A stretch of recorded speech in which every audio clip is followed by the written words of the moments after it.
नमस्कार, आप देख रहे हैं कनेक्टिंग हरियाणा और मैं हूं आपका दोस्त संजय ढांडा। राजनीति की बातों में एक बार फिर से आपका स्वागत। और मेरे साथ बैठे हैं प्रद्युमन जोशीला जी। नमस्कार प्रद्युमन जी। जी नमस्कार, सभी दर्शकों को नमस्कार, राम राम जी प्रद्युमन जी, चुनाव कोई भी हो जी कुछ ना कुछ नया सिखा के जाता है बहुत सारे नेताओं को, जी और बहुत सारे बदलाव दे करके जाता है। चौंकाने वाले फैक्ट भी चुनाव में देखने को मिलते हैं। जी ये हर बार का चुनाव होता है ऐसा जो रोचक, रोमांचक और कई बार अनचाहे परिणाम, यानी कि जो अनएक्सपेक्टेड इसको हम कह सकते हैं, जी जिनसे हमें उम्मीदें नहीं होती, अप्रत्याशित, हाँ अप्रत्याशित जो परिणाम है वो भी देखने को मिलते हैं। जी तो आज का जो चर्चा का विषय है वो ये रहेगा कि प्रद्युमन जी ये बताएं कि चुनाव में बार बार ये होता है कि काम करने वाले नेता जिनको जनता ने मौका दिया, चुना, और वो जब सत्ता में आए और उन्होंने अपने हल्के में काम किए, कई बार उनके साथ ऐसा होता है कि अगली बार जनता उनको हरा देती है। जी तो ऐसा कई बार हुआ है, जी बड़े बड़े नेताओं के साथ हुआ है। बिल्कुल, मंत्री पद तक वो रहे हैं, मुख्यमंत्री पद तक के रहे हैं, लेकिन उनके साथ भी जनता ने ऐसा किया कि अगले चुनाव में उनको हार का सामना करना पड़ा है। तो इन्हीं पे चर्चा जाने। तो शुरुआत करते हैं पूर्व मुख्यमंत्री ओम प्रकाश चौटाला जी से, जो नरवाना से चुनाव लड़ा था जी। उस वक्त की बात करेंगे। देखो 2000 की बात है, नरवाना से चौधरी ओम प्रकाश चौटाला ने चुनाव लड़ा और वो विधायक बने जी। इंडियन नेशनल लोकदल की सरकार बनी प्रदेश में। और नरवाना से विधायक रहते हुए, क्योंकि वो प्रदेश के मुख्यमंत्री थे, और उस समय चौधरी ओम प्रकाश चौटाला के राज में बहुत नौकरियां लगी। और एक कहावत बड़ी प्रसिद्ध रही उस क्षेत्र में कि नरवाना विधानसभा क्षेत्र में जितने युवा जिनकी उम्र थी या जो एलिजिबल थे किसी भी पोस्ट के लिए, तो उनको बड़ी भारी तादाद में चौधरी ओम प्रकाश चौटाला ने लगाने का काम किया। एक एक परिवार में कई कई नौकरियां दी। गांव में सैकड़ों की तादाद में उन्होंने लोगों को लगाया जी। और इतना विकास करवाया कि पूरे हरियाणा प्रदेश में एक बात बड़े जोरों से उस समय चली 2000 से 2005 तक कि जितनी नौकरियां चौधरी ओम प्रकाश चौटाला ने नरवाना विधानसभा क्षेत्र में दी और बिना मांगे, बहुत से तो ऐसे लोगों को उन्होंने नौकरियां लगाई घर बैठे बैठे जी। घर से बुला करके लोगों को नौकरियां लगाई कि इतनी नौकरियां आज तक किसी शख्स ने नहीं दी। बिल्कुल। और नौकरियों के अलावा विकास की बात करें, क्योंकि वो 2000 से 2005 का दौर था, तब जिन चीजों की आवश्यकता थी गांव में, उस समय चौधरी ओम प्रकाश चौटाला ने सरकार आपके द्वार एक कार्यक्रम पूरे प्रदेश में चलाया जी। और उसमें उन्होंने गांव की समस्याओं को सुन के उनका मौके पर ही समाधान करने का भी प्रयास किया, बड़ी बड़ी घोषणाएं की। अच्छा। हम दोनों का जो गांव है कंवारी, उसमें भी चौधरी ओम प्रकाश चौटाला सरकार आपके द्वार कार्यक्रम में आए थे जी, अपने गाँव में। और उन्होंने एक गजब की बात भी कही जी। उन्होंने ये कहा था, मुझे याद है जी, मैं उस वक्त बल्कि है ना, जब तुम बच्चे होते थे जी, लेकिन मंच के पास बैठे थे जी, और उन्होंने ये कहा था, भाई कुंवारी आड़े हो जी, जब तारा वर्गा एक दो हल्का और हो जाता जी, तो मेरी तो लुटिया डूब गई थी जी। उन्होंने मजाक में ये बात कही थी, क्योंकि उस वक्त वो अपना हल्का था मेरे ख्याल से आ रहे थे। रामकिशन फौजी विधायक बने थे जी, और वो चुनाव हार गए थे। उसके बावजूद उन्होंने कंवारी गांव में दीप्ति उमाशंकर जो है वो डीसी हुआ करती, और सुनील कुमार लांबा वो उनके नजदीकी रिश्तेदार भी हैं, और वो भवानी खेड़ा के सर्वे सर्वा थे जी। और तमाम बहादुर सिंह शिक्षा मंत्री थे, वो तमाम वाक्य याद है हमें। रणबीर सिंह मंदोला, शशि रंजन परमार, ये तमाम नेता वहां आए हुए थे जी। और उस समय भले ही हमारा गांव हिसार जिले में था, 80 तहसील थी, लेकिन हल्का भिवानी जिले में था। बिल्कुल। तो भिवानी जिले के भी और हिसार जिले का तमाम प्रशासन वहां आया हुआ था। हाँ। तो चौधरी ओम प्रकाश चौटाला ने बहुत सी घोषणाएं भी की, उनको अमली जामा पहनाने का भी काम किया। तो इसी तरह से नरवाना विधानसभा क्षेत्र की जो हम बात कर रहे थे, वहां इतने काम उन्होंने करवाए कि लोगों के दिमाग में यह था कि 7 पीढ़ी भी चौधरी ओम प्रकाश चौटाला का परिवार यहां से चुनाव नहीं हार सकता। ठीक बात है। लेकिन जैसे ही चुनाव आया विधानसभा का 2005 में, रणदीप सिंह सुरजेवाला ने चौधरी ओम प्रकाश चौटाला को उसी नरवाना में हरा दिया। बिल्कुल। और लोग रोए थे उस समय ये कह करके कि इतने काम करवाने वाला आदमी और इतनी नौकरियां देने वाला का आदमी जो निजी कार्य है। बिल्कुल। नौकरी किसी पूरे गांव का विकास नहीं है, नौकरी से उसमें एक परिवार का विकास है पहले, तो उसके बावजूद उनको हरा दिया। ठीक बात। उससे पहले की अगर मैं बात करूं मुझे लगता है प्रद्युमन जी उस वक्त चौधरी ओम प्रकाश चौटाला ने 2 जगह से नामांकन किया था, 2 जगह से चुनाव लड़ा था उन्होंने, रोड़ी और नरवाना। वो रोड़ी से चुनाव जीत गए थे और नरवाना से हार गए थे। और एक और बड़ी गजब की बात थी, 9 विधायक बने थे इंडियन नेशनल लोकदल के, उन 9 में से 8 SC रिजर्व सीटों से जीते थे, केवल 1 जनरल सीट से जीता था, और वो चौधरी ओम प्रकाश चौटाला रोड़ी से जीत गए थे। नरवाना से वो चुनाव हार गए थे और उन्होंने रोड़ी से इसीलिए लड़ा था, रोड़ी जो कि उनका गृह हल्का था, कि नरवाना में इतने काम करवाने के बावजूद जो उनके पास इनपुट था कि कहीं कुछ ना कुछ हो सकता हार भी हो जाए, इसीलिए उन्होंने, अगर वो फुल कॉन्फिडेंट होते तो एक ही सीट से लड़ते निश्चित रूप से। कोई भी राजनीतिक आदमी 2 सीटों से तभी चुनाव लड़ता है जब वो अपनी जो उसकी परंपरागत सीट है, उस जहां से वो चुनाव लड़ रहा है, पिछली बार उसने लड़ा है, वहां से उसकी श्योरिटी ना हो चुनाव जीतने की। हालांकि उसके बाद भी उन्होंने फिर वो नरवाना, और उसकी एक और खास बात, नरवाना से वो चुनाव हारे। जब परिसीमन का काम चल रहा था तो चौधरी ओम प्रकाश चौटाला की ही सरकार थी। हालांकि जब वो परिसीमन लागू हुआ तो चौधरी भूपेंद्र सिंह हुड्डा मुख्यमंत्री बन गए। उसके बाद तब से लेकर के आज तक एक टीस नरवाना के लोगों के दिमाग में है, और उसके लिए वो कहीं ना कहीं चौधरी ओम प्रकाश चौटाला को ही जिम्मेदार मान रहे हैं कि उसके बाद परिसीमन में नरवाना को SC रिजर्व कर दिया गया था। और SC रिजर्व होने के बाद 2009 और 2014 दोनों चुनाव में वहां इंडियन नेशनल लोकदल का विधायक बना पृथ्वी सिंह नंबरदार। बिल्कुल 2019 के चुनाव में वहां फिर JJP का विधायक बना। आप ये देखिए कि परिसीमन के बाद भी चौधरी देवीलाल चौधरी ओम प्रकाश चौटाला के परिवार का वहां प्रभुत्व रहा है, लेकिन ओम प्रकाश चौटाला वहां से चुनाव हरा दिया लोगों ने। उससे पहले की अगर हम बात करें, चौधरी बंसीलाल जी ने भिवानी में बहुत काम करवाए, लेकिन एक ऐसी लहर आई उनके खिलाफ, ऐसा माहौल बना कि चंद्रावती जी जो एक बहुत साधारण परिवार से थी, उन्होंने चौधरी बंसीलाल को हरा दिया। चौधरी धर्मवीर सिंह ने चौधरी बंसीलाल को हरा दिया। हालांकि बाद में वो कोर्ट में चला वो मामला, वो बड़ा विवादित चुनाव था, लेकिन हार है। चौधरी धर्मवीर सिंह ने चौधरी बंसीलाल को हरा दिया। उसके बाद उसी तोशाम की भूमि पर, जिस पर चौधरी बंसीलाल के परिवार ने इतने काम करवाए, टिब्बों में जहां कौवे की भी आंख निकल आती हैं, उस रेतीली जमीन पर कई फुट ऊपर पानी पहुंचाने का काम चौधरी बंसीलाल ने किया। मैं ये कहता हूं कि चौधरी बंसीलाल से, मेरी नजर में चौधरी बंसीलाल से बढ़िया इंजीनियरिंग कोई नहीं हो सकता। इंजीनियर कहेंगे तो बिल्कुल जो उनकी इंजीनियरिंग थी, जो लिफ्ट सिस्टम से उनका जो प्लान था ना पानी ले जाने का, देखो वाकई में आज चौधरी बंसीलाल ने तुसाम, भिवानी, लोहारू और दादरी, महेंद्रगढ़, सतनाली, उस इलाके में आज भी लोग कहते हैं, और वो वास्तविकता भी है। बिल्कुल जो काम चौधरी बंसीलाल ने करवा, बाकी की सरकारों पर तो उनको रंग रोगन भी नहीं हुआ, ठीक बात, उनकी मरम्मत तक भी नहीं करवा पाई। बिल्कुल इतना विकास करवाने के बावजूद 2000 के चुनाव में चौधरी सुरेंद्र सिंह जो चौधरी बंसीलाल के बेटे थे वो चुनाव हारे, धर्मवीर सिंह ने उनको चुनाव हराया। लोकसभा की बात कर लें, अजय सिंह ने उनको हराया, कुलदीप बिश्नोई ने 2004 में हराया। तो कहीं ना कहीं काम आप कितने कर लें, लेकिन एक ऐसी मुंह चल पड़ती है विधानसभा क्षेत्र में, उस समय लोग आपके काम का कोई महत्व रखते ही नहीं। बिल्कुल ठीक बात। और वो बिना देखे जो है,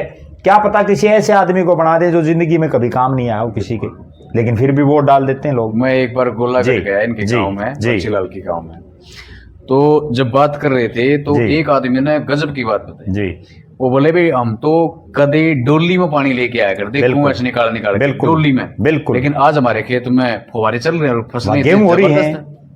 मतलब इतना ज्यादा विकास कोई आदमी सोच नहीं सकता। एक बहुत बड़ा वाक्या है, जब चौधरी बंसीलाल कुछ भी नहीं थे, वो अपनी पढ़ाई लिखाई कर रहे थे, तो पंजाब के एक मंत्री, जूई गांव पड़ता, गोलागढ़ छोटा गांव है, जूई बड़ा गांव उसके 4 किलोमीटर दूर है। हाँ, तो उस जूई में आ गए, तो वहां जो गांव वाले थे उन्होंने कहा भाई कोई ऐसा लड़का ढूंढो जो यहाँ स्टेज संचालन कर सके, क्योंकि उस समय संयुक्त पंजाब था। हाँ बिल्कुल। तो जो है मंत्री जी का स्वागत करें।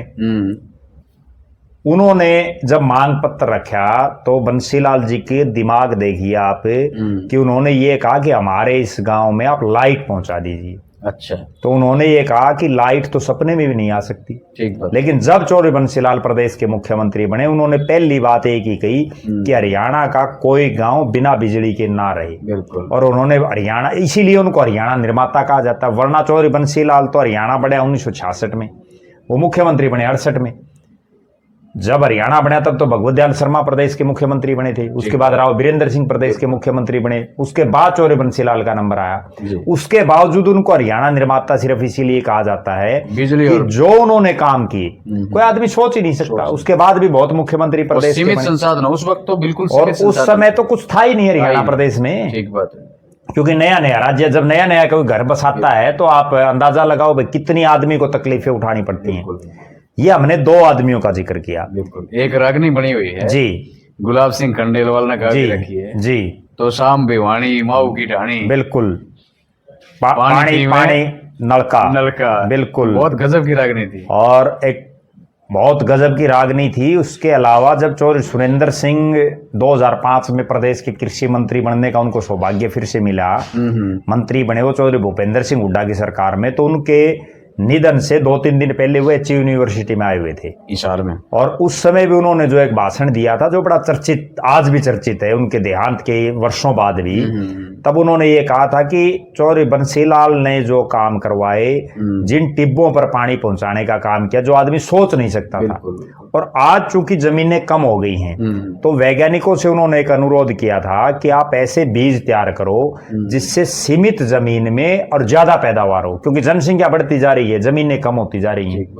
तो कहीं ना कहीं दूरदर्शी सोच उनकी थी, लेकिन उसके बावजूद लोगों ने उन जैसे शख्स को चुनाव हरा दिया। तो राजनीति में काम करना और काम लोगों के कितने भी कर लें, ठीक बात, मुझे ऐसा लग रहा है कि वो एक मुंह चलता है और मोब जो भीड़ जो है वो किसी भी तरह से कामों को तब नहीं देखती, वो पलट देती है और चुनाव में परिणाम दूसरे। ये तो हमने पुरानी बात की। अब अगर लेटेस्ट की बात करें डाडा साहब, 2004 से और 2014 से और 2019 तक 5 साल में कैप्टन अभी 2014 से 2019 में जब मनोहर लाल खट्टर जी प्रदेश के मुख्यमंत्री थे, तब कैप्टन अभिमन्यु नारनौंद से विधायक बने थे, बहुत कम मार्जिन से वो चुनाव जीते और वो प्रदेश के वित्त मंत्री बनाए, बड़े बड़े महकमे उनको दिए। उन्होंने नारनौंद में जितना काम किया 5 साल में, 90 के 90 हलकों में, क्योंकि कोई विधायक, कोई मंत्री, इवन कोई मुख्यमंत्री तक नहीं कर पाया। जैसे कामा की बात करें जी, आपने बताया काम, तो जैसे भाई पूछा भी जाता है भाई ऐसे कौन कौन से काम थे, तो जैसे खास करके बात उन्होंने नारनौंद हल्का प्रदेश का संभवतः इकलौता ऐसा ग्रामीण विधानसभा क्षेत्र है जिसमें कोई शहर तो लगता नहीं, नारनौंद भी एक छोटा कस्बा है। बिल्कुल।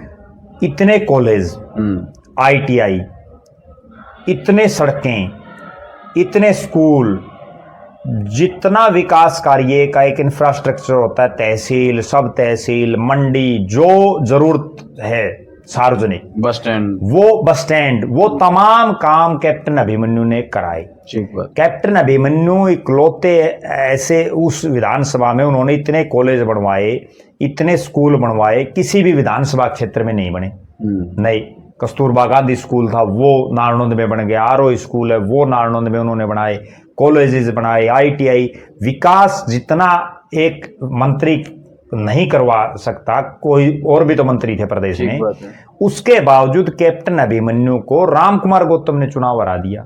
जिन राम कुमार गौतम जो अपनी जिंदगी में अब तो तीसरी बार बन गए वो, लेकिन उससे पहले वो केवल एक बार ही विधायक बने थे, कई चुनाव हारे, और जब वो विधायक बने तो उन्होंने कोई खास काम भी नहीं करवाए, क्योंकि वो बीजेपी के विधायक थे, भाषणों तक सीमित रहे। अब वो केवल अपनी जो उनकी जुमलेबाजी है उस तक वो सीमित रहे। उसके बावजूद कैप्टन अभिमन्यु को लोगों ने सिर्फ इसलिए हरा दिया कि इसकी नाड़ का सरिया निकालना है।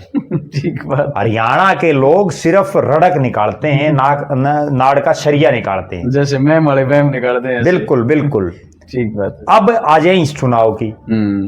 2019 से और 2024 में मनोहर लाल खट्टर जी भी रहे और नायब सिंह सैनी रहे। दोनों में 2 मंत्रियों ने जितने काम करवाए 2 अलग अलग हलकों में, उतने किसी भी मंत्री ने नहीं कराए। ठीक है। पहले मंत्री जयप्रकाश दलाल लोहारू से विधायक बने, 2 बार पहले वो बहुत कम मार्जिन से चुनाव हार गए थे, पिछला चुनाव बड़े भारी अंतर से जीते, और वो पहले कृषि मंत्री थे प्रदेश के। कृषि और पशुपालन उनके पास था जी। इसके उसके बाद उनको वित्त मंत्रालय दिया गया। ठीक बात है। उन्होंने जो काम चौधरी बंसीलाल ने करवाए थे लोहारू हल्के में, और जिन नहरों का निर्माण चौधरी बंसीलाल ने करवा दिया था, उसमें उसके बाद कभी पानी नहीं पहुंचा। उन्होंने आखिरी टेल तक पानी पहुंचाया और ये बहुत लोगों को लाखों लाखों रुपए मुआवजा दिलाने का काम करवा। और पूरे हरियाणा में एक बात चल पड़ी थी कि जेपी दलाल तो अच्छा कृषि मंत्री बना, पूरे हरियाणा का मुआवजा लोहारू में बांट दिया, पूरे हरियाणा का पानी लोहारू में बांट दिया। बिल्कुल। उसके बावजूद जेपी दलाल हालांकि बहुत कम मार्जिन से हारे, लेकिन हार गए चुनाव, और वो चुनाव हार गए। और चुनाव किसके मुकाबले में हारे? राजबीर फरटिया, जो खुद जिला परिषद का चेयरमैन रहे, उसके बाद उन्होंने जिला परिषद का चुनाव लड़ा और बुरी तरह से हार गए थे। बिल्कुल। और राजबीर फरटिया के मुकाबले उनको चुनाव हरा दिया। बिल्कुल। कहीं ना कहीं जनता भी ये कह रही है, वहां की जो पब्लिक थी, उनका भी मानना है कि भी जेपी दलाल ना काम खूब करवाए, लेकिन फिर भी सिर्फ एक ही चीज कि काम करवा दिए, लेकिन अब भी वही इसका शरिया निकालना है। बिल्कुल। और मैं ये समझता हूं कि जितना काम लोहारू विधानसभा क्षेत्र में जेपी दलाल ने 5 साल में अपने कार्यकाल में करवाया, आज तक लोहारू में उनसे पहले हीरानंद आर्य मंत्री रहे जी, बहादुर सिंह मंत्री रहे, और बहादुर सिंह के बाद चौधरी सोमवीर सिंह राज में एमएलए थे कांग्रेस के, हालांकि मंत्री नहीं बन पाए जी। और भी बड़े बड़े नेता रहे, रामनारायण सिंह जो बहादुर सिंह के भाई हैं, वो भी जो है वहां से एमपी रहे जी। लेकिन जितना काम जेपी दलाल ने अपने 5 साल के कार्यकाल में करवाया, आज तक लोहारू में कोई आदमी नहीं करवा पाया। उसके बावजूद उनको हरा दिया, तो काम का तो कोई महत्व नहीं बचा। बिल्कुल। दूसरे जिन नेता की हम जिक्र कर रहे हैं, वो चौधरी रणजीत सिंह रानिया से निर्दलीय विधायक बने, और रानिया विधानसभा से वो पहले शख्स हैं जो मंत्री बने। बिल्कुल, बिजली मंत्री, और 5 साल मंत्री रहे। बिजली और जेल का उनको विभाग मिला। उन्होंने घग्गर जो वहां से बहती है, घग्गर पार का जो एरिया, घग्गर का जो एरिया है, बिल्कुल, उसमें इतने काम करवाए, लास्ट तक पानी पहुंचाने का काम हो जहां आज तक नहीं कोई सिस्टम बन पाया, और घग्गर केसरी के नाम से उनको लोग वहां पुकारने लगे। अच्छा। और इतना काम उन्होंने करवा कि कोई मंत्री नहीं करवा सकता उस इलाके में। उसके बावजूद वो तीसरे नंबर पर रहे, हालांकि बहुत कम मार्जिन से हारे चुनाव, लेकिन चुनाव उनको भी हरा दिया। कहीं ना कहीं लोगों का दिमाग जो चुनाव के 20 दिन होते हैं उसमें ये बदल जाता। मैं जो समझ पा रहा हूं कि इसने आपका भला किया या इसने आपका काम किया, उसको लोग भूल जाते हैं। वो सिर्फ ये देखते हैं कि हमने तो इस बार इसकी रड़क निकालनी है, ठीक बात, और वो बिना काम की रड़क के चक्कर में पूरे हल्के का। अब एक चीज देख लेना आप, मैं इन तीनों विधानसभाओं की बात करता हूं, नारनौंद, लोहारू और रानिया। अगले 5 साल यहां का मतदाता पूरी तरह से पछताएगा। उसका कारण क्या है? कारण यह है कि यहां 3 बड़े चेहरे थे, चौधरी रणजीत सिंह, जेपी दलाल, कैप्टन अभिमन्यु, तीनों को हरा दिया। 3 में से 2 जगह कांग्रेस की एमएलए हैं और तीसरी जगह इंडियन नेशनल लोकदल का है। जबकि आज सत्ता किसकी है? सत्ता भारतीय जनता पार्टी की है। 5 साल भारतीय जनता पार्टी की सरकार रहेगी। निश्चित रूप से अगर ये तीनों नेता जीतते, इनमें तो दो का मंत्री पक्का था, तीनों मंत्री बनते। मुझे ये कहने में कोई संकोच नहीं। उसका कारण बताता हूं आपको। जेपी दलाल बीजेपी के एमएलए बनते, मंत्री बनते फुल फ्लैश, कैप्टन अभिमन्यु बड़े महकमे के मंत्री बनते, और रणजीत सिंह चौटाला निर्दलीय चुनाव जीतते। अगर जीतते, पिछली बार भी वो निर्दलीय थे, और बीजेपी के पास जेजेपी को मिलाकर के बहुमत था, 50 एमएलए बन गए थे, उसके बावजूद उनको मंत्री बना। और इस बार बेशक 48, 49, 50, 51 कितने भी एमएलए आ जाते, लेकिन अगर रणजीत सिंह चुनाव जीतते, चौधरी देवीलाल के बेटे हैं, बहुत बड़ा उनका राजनीतिक कदर, पूरे हरियाणा प्रदेश में उनके चाहने वाले हैं, बिल्कुल, तो कहीं ना कहीं वो भी मंत्री बनते। तीनों मंत्री बनते, 5 साल फिर काम होते, बिल्कुल, और 10 साल अगर किसी विधानसभा क्षेत्र में लगातार काम हो जाए, तो वहां का जो वहां की जनता है वो अपने आप में बाकी विधानसभा क्षेत्रों के मामले हर तरह से अपग्रेड हो जाती। वो आर्थिक रूप से भी मजबूत होते, सामाजिक रूप से भी मजबूत होते, और राजनीतिक तौर पर भी उनका कद बढ़ जाता। ये तीनों विधानसभा क्षेत्रों के जो मतदाता हैं, आप देख लेना, अगले 5 साल पछताएंगे। क्यों? क्योंकि जो विपक्ष के विधायक हैं वो सिर्फ एक, हालांकि मैं एक और बहुत कड़वी बात बताऊं, विधायक विधायक होता है, भले ही वो विपक्ष का हो, अगर वो चाहे तो विपक्ष का विधायक भी सरकार से अड़ करके काम करवा सकता है, लेकिन तीनों जगह ये बहाने तैयार मिलेंगे कि हम तो विपक्ष में, हम कुछ नहीं करवा सकते। ठीक बात। और 5 साल लोगों को केवल गोली देने का काम ही चलेगा, क्योंकि वो सिर्फ इतना ही कहेंगे कि हम तो विपक्ष में क्या करें। जबकि एमएलए तो एमएलए है, वो चाहे सत्ता पक्ष का है विपक्ष का है।